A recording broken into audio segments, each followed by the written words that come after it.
हाय, hello, नमस्कार. कसे आहात तुम्ही सर्व? तर आज ना सकाळी सकाळी मी मसाला भाजायला घेतला होता, कारण मग वातावरण पण थोडंसं चेंज होत राहतं, त्यामुळे भीती वाटते. मग यानंतर मग मी मसाल्याचे जे अर्धा किलोचं जे पॅकेट आणलं होतं ना, त्यामध्ये अशा प्रकारे सर्व मसाला जो आहे तो मिक्समध्ये आलेला होता. मागच्या वेळेस आणलेला त्यावेळेस सर्व मसाला हा वेगवेगळा पॅक करून छोट्या छोट्या पॅकेट्समध्ये पॅक करून आलेला होता, परंतु आता हे सर्व मसाला एकत्रच पॅक आलेला होता. तुम्ही कशाप्रकारे काळा मसाला बनवता ना, ते पण मला कमेंट्समध्ये सांगा आणि माझ्या पद्धतीने अशा प्रकारचा काळा मसाला तुम्ही एकदा नक्कीच बनवून बघा. अर्धा किलोच्या प्रमाणातला काळा मसाला मी बनवत आहे. तर यासाठी मसाल्याचं पॅकेट जे आहे ना, ते रेडीमेड भेटतं आणि यानंतर या मसाल्यासाठी मी ते अर्धा किलो धने घेतलेले आहे. धने स्वच्छ करून घ्यायचे आणि अगदी छान असे भाजून घ्यायचे. मसाला भाजताना अजिबात घाई करायची नाही आहे. अगदी मंद गॅसवरती आपल्याला सर्व मसाला व्यवस्थित खरपूस असा भाजून घ्यायचा आहे. आता मी थोडंसं तेल कढईमध्ये टाकलं आणि यानंतर हिंग जो आहे ना, तो मी व्यवस्थित भाजून घेत आहे. यानंतर हिंग भाजल्यानंतर हळकुंड जे आहेत ना, ते मी इथे तेलामध्ये व्यवस्थित भाजून घेत आहे. मसाला आपल्याला मोठ्या गॅसवरती अजिबात भाजायचा नाही आहे, मंद गॅसवरतीच आपल्याला मसाला भाजून घ्यायचा आहे. आता जो हा मसाला आहे ना, तो सर्व एकत्रितच आलेला होता, त्यामुळे मग थोडा थोडा करून मी हा मसाला व्यवस्थित भाजून घेणार आहे. मसाल्याचा कलर काळपटसुद्धा होऊ द्यायचा नाही आहे आणि कमीसुद्धा भाजायचा नाही आहे. तर मापातच मसाला भाजला गेला पाहिजे. आणि मसाला भाजायला हा वेळ लागतोच, कारण आपल्याला मंद गॅसवरती मसाला भाजायचा असतो. तुम्ही सुद्धा कलरमध्ये डिफरन्स बघू शकता.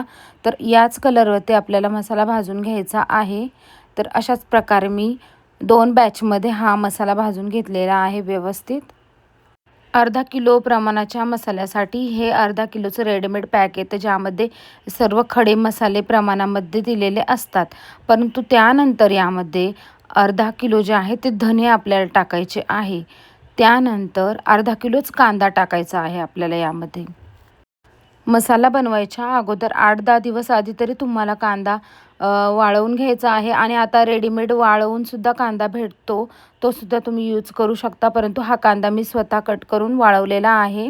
आणि हा जो कांदा आहे ना, तो वाळवून अर्धा किलो भरायला हवा. तर यासाठी मी जवळपास 7 ते 8 किलो कांदे कट करून वाळवलेले आहेत. तेव्हा ते अर्धा किलो कांदा आपल्याला अगदी कडकडीत असं वाळवून घ्यायचा आहे.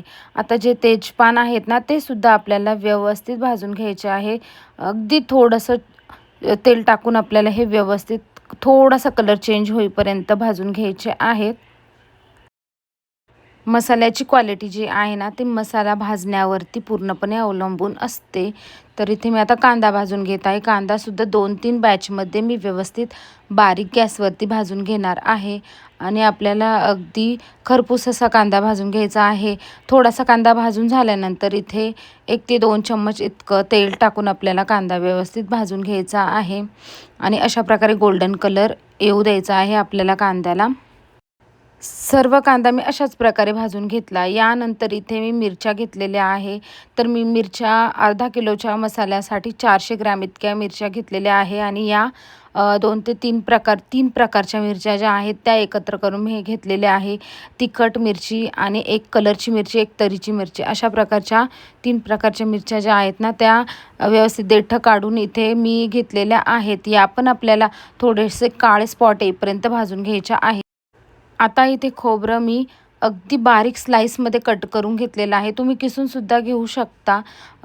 परंतु मी गिरणीमधनं कांडपमधनं आणणार होती मसाला बारीक करून, तर तिथे सेपरेट खोबरं बारीक करण्यासाठीचं पण मशीन असतं. त्यामुळे मी अशा प्रकारे स्लाईसमध्ये खोबरं कट केलेलं आहे. तुम्ही जर घरी मसाला बनवणार असाल तर तुम्ही किसून घ्यायचं आहे खोबरं. खोबरंसुद्धा अशा गोल्डन कलरवरती आपल्याला छान भाजून घ्यायचं आहे.